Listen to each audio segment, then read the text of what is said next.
келдіңдер ме балалар? Бүгінгі сабағымыздың тақырыбы есептер шығару. Менің сыныбым. Балалар, бүгін сендер екі амалмен орындалатын есептерді әртүрлі тәсілмен шығаруды үйренесіңдер.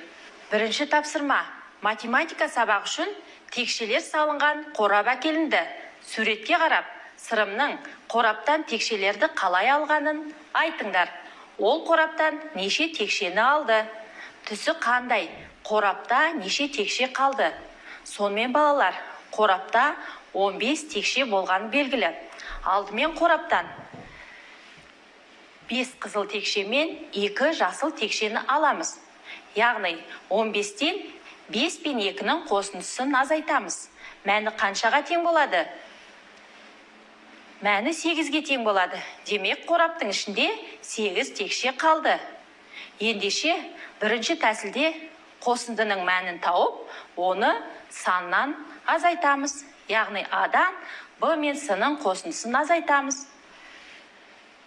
Екінші тәсілде алдымен 5 қызыл текшені алып, одан соң 2 жасыл текшені аламыз. Яғни 15 пен 5-тің айырмасынан 2-ні азайтамыз. Мәні қаншаға тең болады? Мәні 8-ге тең болады. Олай болса, қораптың ішінде 8 текше қалды. Ендеше, екінші тәсілде саннан алдымен бірінші қосылғышты, содан соң екінші қосылғышты азайтамыз. Яғни А мен Б-ның айырмасынан С-ны азайтамыз. Үшінші тәсілде алдымен 2 жасыл текшені аламыз. Содан кейін 5 қызыл текшені аламыз. Яғни 15 пен 2-нің айырмасынан 5-ті азайтамыз. Мәні қаншаға тең болады? Мәні 8-ге тең болады. Демек, қораптың ішінде 8 текше қалды. Олай болса, балалар, үшінші тәсілде саннан алдымен екінші қосылғышты, содан соң бірінші қосылғышты азайтамыз. Яғни А мен С-ның айырмасынан В-ны азайтамыз. Балалар, бұл тапсырмада саннан қосындыны азайтуға берілген. Енді осы саннан қосындыны азайтуға берілген өрнекті 3 түрлі тәсілмен тауып көрейік. Бірінші өрнек. 18-ден 9 пен 1-дің қосындысын азайтамыз. Бірінші тәсілде не істейміз? Қосындының мәнін тауып, саннан азайтамыз. Мәні қаншаға тең болады? 8-ге тең болады. Екінші тәсілде саннан бірінші қосылғышты азайтып, содан соң екінші қосылғышты азайтамыз. Мәні қаншаға тең болады? Әрине 8-ге тең болады. Енді үшінші тәсілде саннан екінші қосылғышты азайтып, содан соң бірінші қосылғышты азайтамыз. Мәні 8-ге тең болады екен. Келесі өрнекке назар аударайық. 16-дан 7 мен 3-тің қосындысын азайтамыз.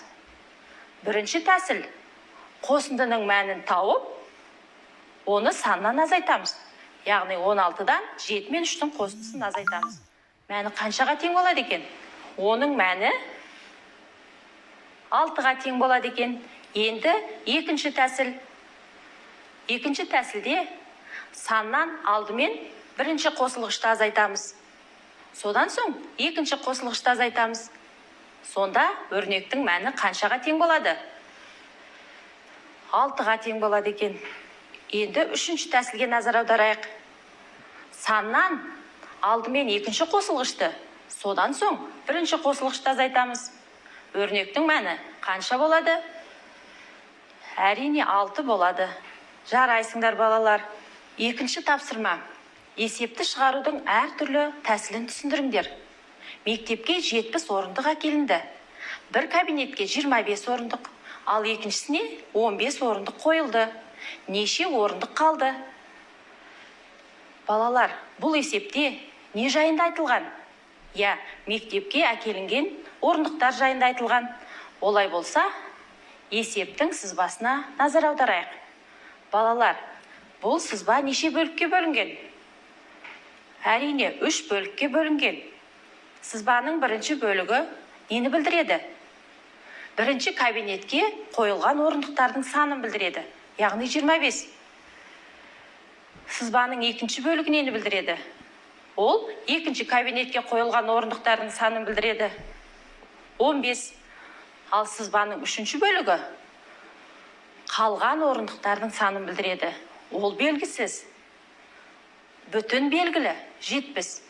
Балалар, үшінші бөлікті табу үшін әртүрлі тәсілді қолдануға болады екен. Сонымен бірінші тәсіл. Белгілі бөліктерді қосып, оны саннан азайтамыз. Яғни 70-тен 25 пен 15-тің қосындысын азайтамыз. Мәні қаншаға тең болады? Мәні 30-ға тең болады. Ал енді екінші сызбада бүтіннен алдымен бірінші бөлікті азайтамыз. Содан соң екінші бөлікті азайтамыз. Сонда үшінші белгісіз бөлік шығады. Яғни 70 пен 25-тің айырмасынан 15-ті азайтамыз. Мәні қаншаға тең болады? Мәні 30-ға тең болады. Енді үшінші сызбаға назар аударайық. Бұл жерде бүтіннен алдымен екінші бөлікті азайтамыз. Содан соң бірінші бөлікті азайтамыз. Сонда белгісіз үшінші бөлік шығады. Яғни 70 пен 15-тің айырмасынан 25-ті азайтамыз. Мәні қаншаға тең болады? Әрине, мәні 30-ға тең болады. Жарайсыңдар, балалар. 5-ші тапсырма. Атаулы сандарды центнерге айналдырып, өсу және кему ретімен атаңдар.